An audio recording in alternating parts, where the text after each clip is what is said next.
Iran के supreme leader Ayatollah Ali Khamenei को मारने का राज क्या था? आखिर उनकी पल पल की जानकारी, उनकी सांस भर की जानकारी कैसे बाहर जा रही थी और हमला कब करना है, यह भी पहले से जब तय था तो आखिर समय पर इजराइल ने क्यों मन बदला? आखिर किसने तय किया कि अब करना है हमला? न्यूयॉर्क टाइम्स की एक रिपोर्ट है, उस रिपोर्ट में दावा किया गया है, खुलासा किया गया है। चलिए उसी रिपोर्ट को समझाते हैं, एक एक करके पूरी बात आपको बताते हैं। दरअसल ये पूरा मामला अमेरिका की खुफिया एजेंसी CIA से जुड़ा हुआ है, जो कई महीने से ईरानी नेतृत्व की एक एक गतिविधि पर लगातार नजर बनाए रखी होती।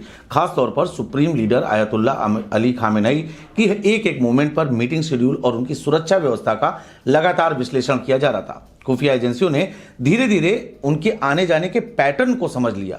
रिपोर्ट के अनुसार यही लंबी निगरानी आगे चलकर पूरे ऑपरेशन की नींव बनी। सबसे अहम जानकारी तब मिली जब एजेंसियों को पता चला कि तेहरान में शीर्ष ईरानी नेताओं की एक अहम और बहुत ही बड़ी बैठक होने वाली है। जानकारी यह भी थी कि इस बैठक में खुद सुप्रीम लीडर मौजूद रहेंगे। यह सूचना अमेरिका और इजराइल के लिए एक बड़ा मौका मानी गई। इसी इनपुट के बाद सैन्य कार्रवाई की टाइमिंग पर दोबारा विचार शुरू हुआ। रिपोर्ट तो यहां तक की बताती है कि हमला पहले तय समय पर नहीं किया गया। खुफिया एजेंसियों ने इंतजार किया ताकि यह पूरी तरीके से पक्का हो जाए कि टारगेट उसी जगह पर मौजूद है। जब CIA ने हाई कॉन्फिडेंस इंटेलिजेंस साझा किया, तभी अमेरिका और इजराइल के अधिकारी बैठे और फैसला किया क्यों ना इसी मौके का फायदा उठाया जाए। अगर मीटिंग के दौरान हमला कर दिया गया तो एक साथ कई बड़े नेता खत्म हो जाएंगे। यही सोचकर टाइमिंग भी बदल दी गई। पहले रात का प्लान था, लेकिन उसके बाद यह मामला दिन दहाड़े 9:40 जो तेहरान का समय है, उस पर हमला करने का फैसला लिया गया। खामेनेई की लोकेशन कैसे ट्रेस हुई, यह काफी बड़ा सवाल है। सूत्रों का दावा है कि निगरानी कई स्तरों पर चली। सबसे बड़ा काम आया सैटेलाइट इमेज, इलेक्ट्रॉनिक ट्रैकिंग और मानवीय खुफिया नेटवर्क, जिसे ह्यूमन नेटवर्क के नाम से जाना जाता है। इन सब को लेकर लोकेशन ली गई, बाकायदे एक पैटर्न बनाया गया।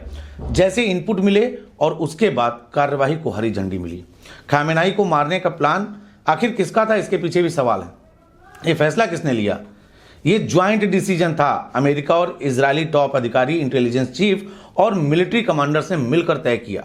CIA ने सिर्फ इंटेंस दी थी, लेकिन हमला कब और कैसे करना है, ये दोनों देशों ने साथ मिलकर फाइनल किया था। इजरायली फाइटर जेट्स ने 3 जगहों पर एक साथ हमला किया था। सिर्फ 60 सेकंड में 3 स्ट्राइक्स हुई थी और इसमें खामेनेई का कंपाउंड, आसपास के 2 और पॉइंट्स सब तबाह हो गए। सैटेलाइट इमेज में धुआं और मलबा साफ तौर पर भी देखा गया। आखिर ईरान से चूक कहां हुई, यह भी एक बड़ा सवाल है। विश्लेषकों का मानना है, रक्षा विशेषज्ञों का दावा है कि बढ़ते तनाव के बावजूद कई नेताओं का एक ही परिसर में मौजूद होना सबसे बड़ी सुरक्षा कमजोरी साबित हुई है। यही वह मौका था जिसका फायदा उठाया गया। इस घटना के बाद मिडिल ईस्ट में तनाव और बढ़ने की आशंका जताई जा रही है। विशेषज्ञों का साफ तौर पर कहना है कि यह सिर्फ एक हमला नहीं, बल्कि खुफिया रणनीति की ताकत का बड़ा उदाहरण है, जिसका असर आने वाले समय में क्षेत्रीय राजनीति पर भी दिख सकता है।